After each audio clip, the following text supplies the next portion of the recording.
Hello viewers, welcome to my channel মৌয়ের সাথে রান্নাবান্না। আশা করি সকলে ভালো আছেন। কোনো রকম পুর বানানোর ঝামেলা ছাড়াই তৈরি করুন এই চটপটা স্বাদের আলুর চপ। খুবই ঝটপট বানানো যায়, বৃষ্টির সন্ধ্যায় জাস্ট জমে যাবে।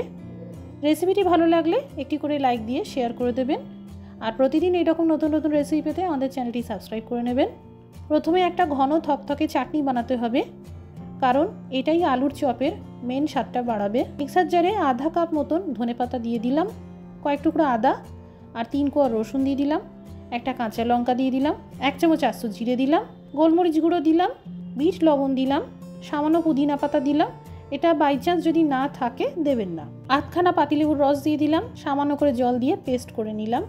এবার এই চাটনিকে থকথকে ঘন করার জন্য দিয়ে দিলাম 2 চামচ বেসন। যদি প্রয়োজন হয় আরেকটু বেসন দিতে পারেন। একটা ঘন পেস্ট তৈরি করে নিলাম। একটা মিক্সিং বোলে নিয়েছি আধা কাপ চালের আটা। চাল গুঁড়ো করে চেলে নেবেন, তাহলেই চালের আটা তৈরি হয়ে যাবে। যতটা চালের আটা তার দ্বিগুণ পরিমাণে বেসন নিয়েছি, অনুপাতটা এইরকমই থাকতে হবে। স্বাদ অনুসারে লবণ দিয়ে দিলাম, সামান্য কালো জিরে দিয়ে দিলাম, কুচানো ধনেপাতা দিয়ে দিলাম। এবার সামান্য করে জল দিয়ে একটা ঘন ব্যাটার বানাতে হবে।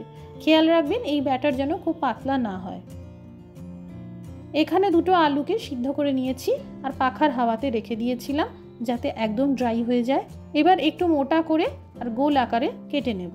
খেয়াল রাখবেন যে সিদ্ধ আলু ব্যবহার করবেন খুব নরম না হয় আর সম্পূর্ণ ঠান্ডা থাকে।